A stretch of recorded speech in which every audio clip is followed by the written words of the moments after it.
You ever thought of having multiple streams of income? Have you?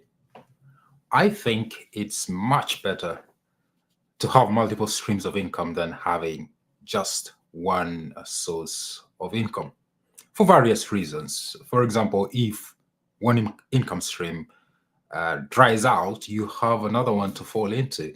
And also, it's much easier to build your financial fortress when you have multiple streams of income.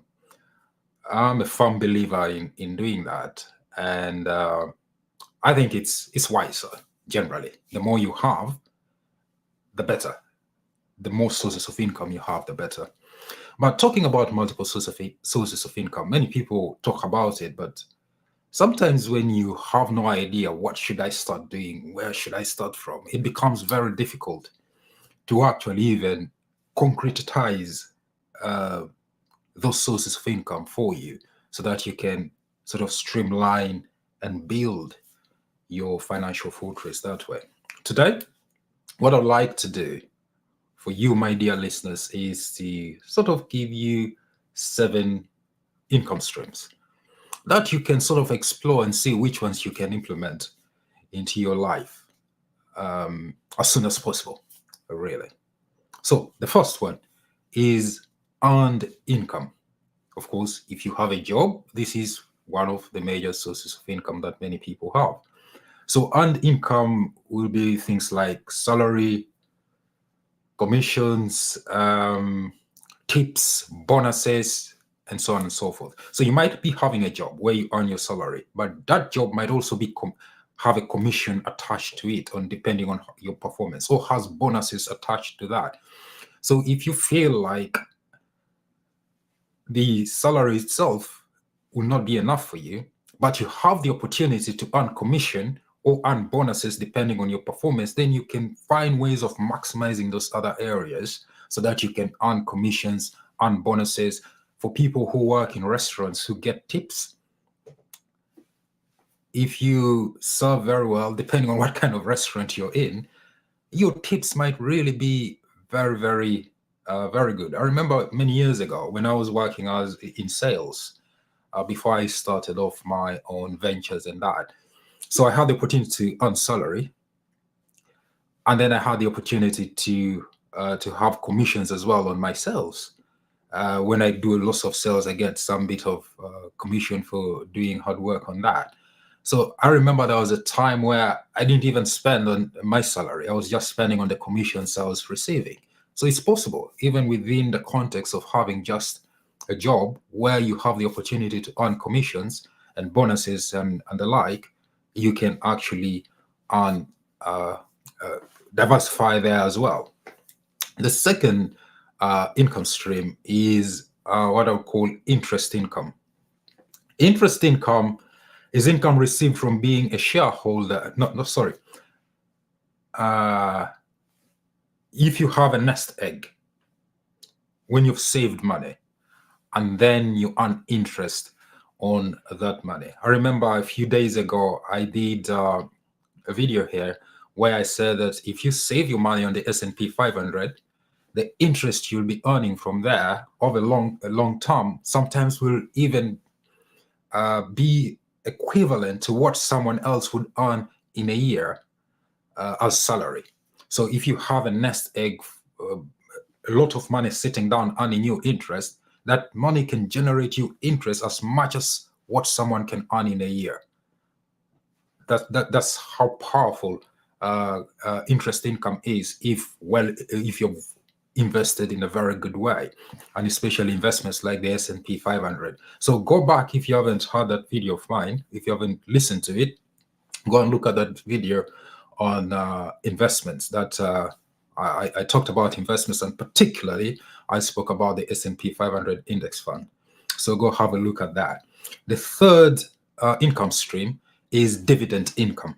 Dividend income is income you earn when you're like a shareholder of a company. So sometimes when you, for example, invest in the stock market, buy individual stocks of companies. Maybe, for example, you buy some shares of British Telecom or British Gas or whatever, and then you can be earning dividend income from there if you're a shareholder, because some of these, most of these organizations are traded on the stock exchange.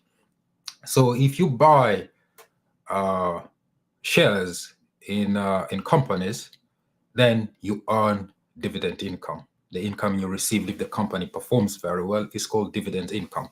So you need to choose these companies very well, the ones that you buy shares from. The fifth income stream is called rental income. In that video again that I talked about investments, I mentioned about rental income. So this is a very, very good one. Many people have become extremely rich out of property investment, where they buy properties, make them up, rent them out.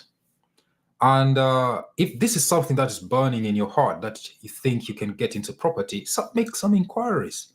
There are people who teach you how to get into property investment at a very low cost. I think I did my property investment course with Jill Fielding here in the UK. She's her property education seminars and workshops are really brilliant. So I recommend maybe you check out Jill Fielding. So just type in on Google Jill Fielding and go to one of their open day property investment seminars. I think it will be very, very useful. So property investment is another way you can really earn income, have a side hustle there. So you can begin it off, especially if you have a good job that earns you quite sizable amount of money. You can get on buy to let investments. And the thing about buy to let investments is that when they are valuing, or if the bank, when the bank is determining whether to give a loan or not, they look mostly on the property and see whether this property can repay the interest on the mortgage. So go check it out if property investment is one of the things you want to get into. And because one of the income streams you can have is rental income. There's a myth around this area of rental or property investment. People feel like you need to have a huge sums of money to get started, but you just need to be curious a bit to go. There are forums for such things. So find a way to book an appointment with one of these property investment people or firms, and then go for a seminar, go for an introductory thing and see really whether you can get into it. When you sit and just think of the things in your head, it might not really materialize for you. So get in there. So that's the fifth income stream, rental income. The sixth is capital gains income. Capital gains is where you buy assets and then sell them. The gain on those assets is called capital gain.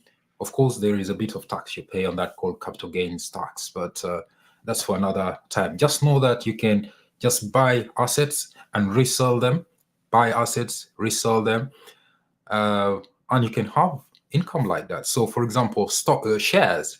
Some people buy shares and sell them. They trade shares, so you get what you call you gain income. They're called capital gains income. So that's another stream of income. You need a bit of knowledge in doing that. So if you're thinking of getting into getting capital gains income, then do your research, study as much as you can about it, and then embark on it. The seventh and final stream of income is called royalty income. Royalties. So this is income you gain from, say, for example, you write a book, and then you give to a publisher, and then they might pay you in advance for that book, and then also there is an agreement you'll have for royalties. I've written a number of books. I've published them. They are on Amazon, and every month I get income from the sales of those books. So that's another sort of passive income that's there that you just get income from, and depending on how many sort of sources of royalty income you have. So things like music, musicians are quite very, very rich because of royalty income. People love music. Movies as well. People make a movie, an actor makes a movie, he's paid huge sums of money, but there is also income that comes, residual income that comes in form of royalties for that movie. A franchise can start off a business and then franchise it and then just get royalties from your franchisees. Things also like pictures, patents. You can design something so unique that you give other people to use. You see, like bottles. Some people have designed a bottle and they patented it. It is English. Yeah, they patented it, and then now they receive royalties because of the design that they had. So you need to dig a little bit deeper to understand all these things about royalty income. You might be gifted in a way that you can design unique things and you can have put a patent on it and then start earning royalty income when people use those things. So there are really various streams of income out there that if you dig deep, you can have it. You can understand and have, at least, I recommend you have at a minimum 3 sources of income. Or, okay, let's put it this way, 2 sources of income at least. When one dries out or there's a problem with one, you have another fall back to. But if you have only one source of income, if there's a problem with that, it can be very, very challenging. Not it can be, it will be, because you need money to live, you need money to survive. So 7 income streams, I've given you this today. Number 1, the earned income. Even within the earned income of salary, you can have things going on in there. Commissions, bonuses, tips, and so on and so forth. Secondly, we talked about profit income. If you're an entrepreneur, you start a business. Yeah, you start a business, you earn income from your business, the profit that you get from that's the second income, profit income. The third one is interest income, whereby you have a stack of money somewhere that you've saved over time in an investment fund like the S&P 500 that is now earning you interest. And the more money you have there as a nest egg, the more income you receive. Then we talked about dividend income, whereby you invest, you become an investor, you buy shares in a company, and then you pay dividend for holding those shares. We talked about the 5th one, rental income, where you have rental properties where you get income from there. We talked about the capital gains income and then royalty income. So I hope this helps. You can look at that and see the situation where you are right now and see whether you can diversify your income sources among these 7 that I've given. Thank you once again for tuning in today.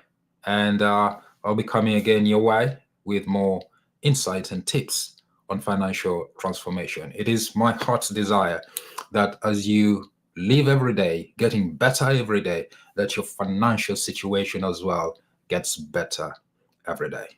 Take good care of yourself and speak again soon. Bye-bye for now.